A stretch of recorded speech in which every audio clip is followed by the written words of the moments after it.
Bismillahirrahmanirrahim. Assalamu alaikum students. We are back with our lecture number 3 and with our new topic algorithm. I hope so कि आपको पिछले वाले topic दोनों अच्छे से समझ आ गए होंगे। अब हम चलते हैं अपने नेक्स्ट टॉपिक की तरफ which is algorithm. Algorithm computer science का एक बेसिक पार्ट है जिसके बगैर हमारे लिए प्रोग्रामिंग करना बहुत मुश्किल होता है। सबसे पहले हम एल्गोरिदम की डेफिनेशन देख लेते हैं। An algorithm is a set of steps to solve a problem. Algorithm एक प्रॉब्लम को सॉल्व करने के लिए डिफरेंट स्टेप्स हैं और जिसको हम नेचुरल लैंग्वेज में लिखते हैं ताकि ये हम इंसान आसानी से समझ सकें।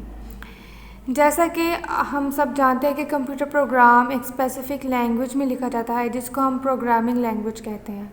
तो अगर हम डायरेक्ट प्रोग्रामिंग लैंग्वेज में अपना प्रोग्राम को लिखना शुरू कर दें तो वो हमारे लिए मुश्किल होगा क्योंकि वो हमारी लैंग्वेज नहीं है। तो इसीलिए हमें किसी भी प्रॉब्लम को सॉल्व करने से पहले उसे अपनी अंडरस्टैंडेबल लैंग्वेज में लिखते हैं ताकि हमें पता चल जाए कि इस प्रॉब्लम को हमने सॉल्व कैसे करना है और फिर हम उस लैंग्वेज को जो हमारी होती है प्रोग्रामिंग लैंग्वेज में कन्वर्ट कर लेते हैं। तो एल्गोरिदम इसीलिए हमारे लिए बेनिफिशियल होता है कि इसके थ्रू हम अपनी ही आसान लैंग्वेज में अपनी प्रॉब्लम का सॉल्यूशन लिख लेते हैं। जैसा कि यहाँ पर एक एग्जांपल दी गई है एक चाय बनाने की कि सबसे पहले हम करते हैं स्टार्ट, उसके बाद हम लेते हैं केटल लेते हैं।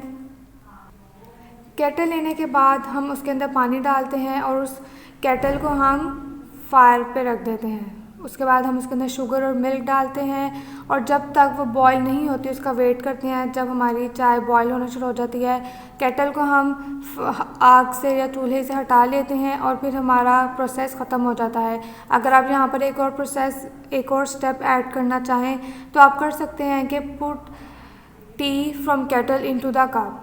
तो ये अबव स्टेप्स जो हमने अपनी इजीली अंडरस्टैंडेबल लैंग्वेज में लिखे हैं इनको हम कहते हैं एल्गोरिदम। और ये एल्गोरिदम किसका है? टी प्रिपरेशन का। हम अपनी डिफरेंट प्रॉब्लम्स को सॉल्व करने के लिए कंप्यूटर यूज़ करते हैं और उस कंप्यूटर में उस प्रॉब्लम को सॉल्व करने के लिए हमें प्रोग्रामिंग लैंग्वेज की ज़रूरत होती है। लेकिन उस लैंग्वेज से पहले हम अपना एल्गोरिदम बनाते हैं ताकि हम उस लैंग्वेज में जाने से पहले प्रॉब्लम को अच्छे से अंडरस्टैंड कर लें और जब एक एल्गोरिदम बन जाए तो हम उस एल्गोरिदम से कंप्यूटर लैंग्वेज में जाना हमारे लिए आसान होता है। एल्गोरिदम में भी हमारे पास इनपुट होता है, उसकी प्रोसेसिंग होती है और आउटपुट होता है जिसको हम स्टेप्स की फॉर्म में लिखते हैं, एक पैराग्राफ की फॉर्म में या विजुअली रिप्रेजेंट नहीं करते। प्रॉब्लम सॉल्विंग में एल्गोरिदम्स का रोल जो है वो बहुत ज़्यादा इम्पॉर्टेंट है क्योंकि ये एक स्टेप बाय स्टेप प्रोसेस बताता है स्टेप वाइज कि हमने अपनी प्रॉब्लम को कैसे सॉल्व करना है। इसके अंदर हमारे सॉल्यूशन की कंप्लीट डिस्क्रिप्शन होती है from the very beginning to the very end कि हमने अपनी प्रॉब्लम को सॉल्व करने के लिए किस के स्टेप से गुजरना है। हमेशा एक प्रोग्रामर सबसे पहले एल्गोरिदम लिखता है और फिर उसको कंप्यूटर प्रोग्रामिंग में ट्रांसलेट करता है और कुछ डिज़ाइनर्स सबसे पहले फ़्लो चार्ट बनाते हैं, उस फ़्लो चार्ट से एल्गोरिदम बनाते हैं और फिर एल्गोरिदम से प्रोग्रामिंग लैंग्वेज में उसको ट्रांसलेट कर लेते हैं। तो एल्गोरिदम्स प्रॉब्लम सॉल्विंग में बहुत ज़्यादा इंपॉर्टेंट रोल प्ले करते हैं। जैसा कि आप इस फिगर में देख सकते हैं कि हमारे पास सबसे पहले प्रॉब्लम आती है, उस प्रॉब्लम से हम फ़्लो चार्ट बनाते हैं और कुछ डिज़ाइनर्स या कुछ प्रोग्रामर्स फ़्लो चार्ट की बजाय डायरेक्ट एल्गोरिदम भी बना लेते हैं और एल्गोरिदम के बाद एक कंप्यूटर प्रोग्राम को शेप देते हैं। अब एल्गोरिदम लिखने के लिए भी हमारे पास डिफरेंट नोटेशंस होती हैं जिनको हम यूज़ करते हुए एल्गोरिदम लेते हैं। फर्स्ट स्टेप होता है स्टार्ट कि हमने एल्गोरिदम का स्टार्ट कहाँ से लेना है। नेक्स्ट स्टेप आता है इनपुट कि हम यूज़र से क्या इनपुट लेंगे और उसको मेमोरी में किस नाम से स्टोर करेंगे, क्योंकि जब तक हम इनपुट को मेमोरी में स्टोर नहीं करेंगे तो उसको हम मेमोरी से एक्सेस नहीं कर सकते। एक्सेस का मतलब है कि अगर हमें मेमोरी में कोई डाटा पड़ा हुआ है वो हमें चाहिए तो हमें उसका नाम पता होगा तो हम उसको ले सकते हैं। उसके बाद हमने सेट करना होता है। सेट का मतलब है कि जो भी डाटा हमने कंप्यूटर मेमोरी में सेव किया है उसको हमने नाम देना होता है। It is also use to update the value of existing data. इसका मतलब है कि अगर कोई वैल्यू ऑलरेडी मेमोरी में पड़ी हुई है और हमने उसकी वैल्यू को चेंज करना है तो उसके लिए भी हम सेट यूज़ करते हैं और सेट के लिए हम सिंबल यूज़ करते हैं इक्वल्स टू का। हम एल्गोरिदम में इक्वल्स टू नहीं यूज़ करते, हम उसके एल्गोरिदम के अंदर सेट का वर्ड यूज़ करते हैं। फ़्लो चार्ट में सेट की जगह इक्वल्स टू का सिंबल आता है। नेक्स्ट नोटेशन होती है इफ़ एल्स की। हमने कंडीशन चेक करनी होती है कि जो भी हमारी कंडीशन अगर तो वो ट्रू है तो ट्रू वाली स्टेटमेंट एग्जीक्यूट कर दें, और अगर फॉल्स है तो एल्स के बाद जो स्टेटमेंट होती है वो एग्जीक्यूट हो जाती है। जैसे कि यहाँ पर एक एग्जांपल है कि if a is equals to 5 and b is equal to 7, तो हम कंडीशन चेक कर रहे हैं कि अगर a 5 से छोटा है तो c की वैल्यू 10 कर दें, और अगर a 5 से छोटा नहीं है तो c की वैल्यू 20 कर दें। और हमारे पास इसमें एल्स पार्ट ऑप्शनल होता है, हम लिख भी सकते हैं और नहीं भी लिख सकते, ये हमारी मर्ज़ी पे, जो हमारी रिक्वायरमेंट्स पे डिपेंड करता है। गो टू नोटेशन क्या करती है? It is use to transfer control to a certain step of an algorithm. अगर हम अपने प्रोसेस में स्टेप वाइज चल रहे हैं और एक सर्टेन स्टेप पे आकर, फॉर एग्जांपल स्टेप नंबर 6 पे आकर हमें दोबारा एक वो काम परफॉर्म करना है जो हमने स्टेप 2 पे परफॉर्म किया है, तो हम गो टू स्टेटमेंट यूज़ करते हैं, जो जिसका मतलब होता है कि दोबारा वापस पहले वाले स्टेप पे चले जाओ। गो टू के बाद हमने वो स्टेप नंबर या लाइन नंबर लिखना होता है जो हमने एग्जीक्यूट करना होता है। नेक्स्ट नोटेशन आती है आउटपुट की, जो कि हमारी वैल्यूज़ को, हमारी इन्फॉर्मेशन को, या जो हमारा रिज़ल्ट होता है उसको डिस्प्ले करता है, और हमारे पास एट द एंड हमारा प्रोसेस स्टॉप हो जाता है, जिसका मतलब है कि हमारा एल्गोरिदम टर्मिनेट हो गया है। तो ये हमारे पास एल्गोरिदम की फॉर्मुलेशन थी कि हमने एल्गोरिदम किस ऑर्डर में, किस सीक्वेंस में लिखना होता है। अब हम एक एग्जाम्पल के थ्रू अपनी एल्गोरिदम को समझ लेते हैं। हमारे पास फर्स्ट एग्जाम्पल है to find the sum, product and average of 5 given numbers. हमारी प्रॉब्लम है कि 5 गिवन नंबर्स हैं जिनके हमने सम पर फाइंड करना है, प्रोडक्ट और एवरेज। तो स्टेप नंबर 1 हमारा था स्टार्ट, तो हमने स्टेप नंबर 1 पे लिखा है स्टार्ट। स्टेप नंबर 2 पे हमने इनपुट लेने हैं numbers n0, n1, number 2, number 3 and number 4। तो हमने इस तरह 5 नंबर्स यूज़र से इनपुट ले लिए। अब आप देख सकते हैं कि ये सिंपल ह्यूमन लैंग्वेज में लिखा है, जो कि हम सबको आसानी से समझ आ सकता है। स्टेप 3 पे हमने सेट किया है सम, एक वेरिएबल है जिसको वैल्यू मिलेगी n0 plus n1 plus n2 plus n3 plus n4। जब हम इन 5 नंबर्स को ऐड कर लेंगे और जो भी आंसर आएगा वो किस में सेट हो जाएगा, सम के वेरिएबल में।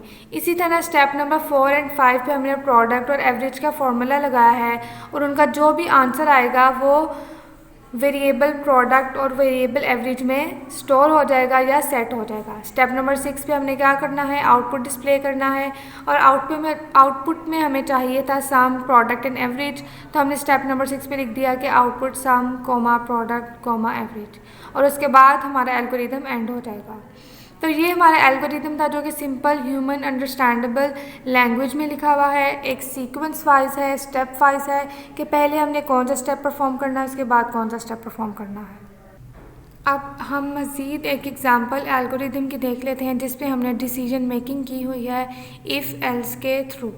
तो हमारी एग्जांपल है to display the larger 1 out of 3 given numbers. Example number 5 है कि हमें 3 नंबर्स दिए गए हैं जिसमें से हमने सबसे लार्जर वाला प्रिंट करवाना है। तो स्टेप नंबर 1 पे हमने अपने एल्गोरिदम को स्टार्ट किया, और सबसे पहले हमने इनपुट लेने हैं वो तीनों नंबर्स जिसमें से हमने सबसे लार्जर नंबर को डिस्प्ले करवाना है। तो हमने लिख दिया कि input numbers number 0, number 1 and number 2। Step 3 में हमने एक वेरिएबल लिया है लार्ज, जिसके अंदर हमने वैल्यू रख दी है नंबर 0 पे, जो नंबर 0 की जो भी वैल्यू है वो हमने लार्ज के अंदर स्टोर करवा दी है।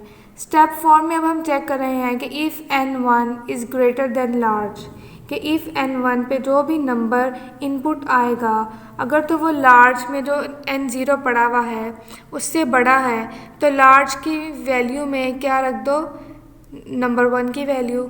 और अगर नेक्स्ट स्टेप में देखें if n2 is greater than large, अब लार्ज में जो भी वैल्यू है अगर n2 उससे बड़ी है तो लार्ज में किसकी वैल्यू रख दो, n2 की।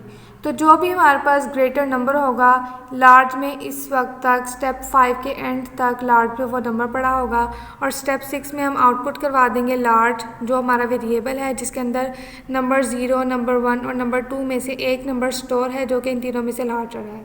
और स्टेप 7 में हमारा एल्गोरिदम एंड हो जाएगा। तो ये हमारा एक प्रोग्राम था जिसके अंदर हमने 3 नंबर्स में से एक लार्जर नंबर को प्रिंट करवाया है using algorithm steps. So I hope कि आपको ये 2 एल्गोरिदम समझ आए होंगे। बाकी जितने भी एल्गोरिदम्स हैं उन सबको आपने देखना है और उनको अच्छे से समझना है, और अगर समझ नहीं आएंगे तो हम इसके लिए मज़ीद लेक्चर रिकॉर्ड कर सकते हैं। नेक्स्ट टॉपिक हमारे पास आता है एफिशिएंसी ऑफ एल्गोरिदम्स। ऑब्वियसली एक प्रॉब्लम को सॉल्व करने के लिए डिफरेंट सॉल्यूशंस हो सकते हैं, और अगर डिफरेंट सॉल्यूशंस हो सकते हैं तो उसके लिए डिफरेंट एल्गोरिदम्स भी हो सकते हैं। तो कौन सा एल्गोरिदम बेटर है ये हमें कैसे पता चलेगा? ये डिपेंड करता है 2 चीज़ों पे, 2 स्टेप्स पे। नंबर 1 कंडीशन है number of steps. An algorithm is considered more efficient if it takes less number of steps to reach the results. अगर आपके पास 2 या 3 एल्गोरिदम्स हैं और आप देखना चाहते हैं कि बेस्ट एल्गोरिदम कौन सा है, तो आप उनके नंबर ऑफ़ स्टेप्स देखें। जिस एल्गोरिदम के नंबर ऑफ़ स्टेप्स सबसे कम होंगे वो आपका एल्गोरिदम सबसे बेटर होगा। नेक्स्ट कंडीशन है एफिशिएंट एल्गोरिदम की space used in computer memory, कि अगर आपके पास डिफरेंट एल्गोरिदम्स हैं तो आप उनकी स्पेस चेक करें कंप्यूटर मेमोरी में। जिस एल्गोरिदम की स्पेस सबसे कम होगी कंप्यूटर मेमोरी में वो आपके पास सबसे बेटर एल्गोरिदम होगा। अब हम इधर एक एग्जांपल देख सकते हैं। हमने कंप्यूट करना है 1 से लेकर 99 तक सारे नंबर्स का सम। तो हमारे पास डिफरेंट सॉल्यूशंस है। पहला सॉल्यूशन तो ये है कि हम एक नंबर से शुरू हों और एंड तक हर नंबर को ऐड कर दें। नेक्स्ट हम ये कर सकते हैं कि हर नंबर के पेयर बना लें, 1 + 99, 2 + 98, 3 + 97, जिसका सम क्या है ईच का 100। हम इन सारे नंबर के पेयर्स को काउंट करेंगे और 100 से मल्टीप्लाई कर देंगे तो हमारे पास आंसर आ जाएगा। एक अदर सोल्यूशन इसका है n×n+1 डिवाइडेड बाई 2। हम ये फार्मूला लगा सकते हैं। तो ये एग्जांपल में बताती है कि एक प्रॉब्लम को सॉल्व करने के लिए हमारे पास डिफरेंट अप्रोचेज़ होती हैं, and if these approaches are using computer then accordingly there may be different memory usage a number of steps. तो और अगर हम इन डिफरेंट अप्रोचेज़ को यूज़ कर रहे हैं तो इनकी मेमोरी यूजेज भी डिफरेंट होगी आपस में, और इनके नंबर ऑफ़ स्टेप्स भी डिफरेंट होंगे एक दूसरे से। तो ये हम पे डिपेंड करता है कि हमने देखना है कि जिन एल्गोरिदम के नंबर ऑफ़ स्टेप्स कम होंगे और जिनकी मेमोरी में स्पेस कम ऑक्यूपाई हो रही होगी, हम उन एल्गोरिदम्स को यूज़ करेंगे। अब हम नेक्स्ट टॉपिक की तरफ चलते हैं, जो कि एल्गोरिदम और फ्लो चार्ट में डिफरेंस क्या होता है। एल्गोरिदम और फ्लो चार्ट का डिफरेंस जस्ट एक स्टोरी और एक मूवी के डिफरेंस की तरह है। जैसे कि स्टोरी में हमें बेसिक चीज़ बताई जाती है और विजुअली हम इसको अपने माइंड में एनालाइज करते हैं कि ऐसे ऐसे हुआ होगा।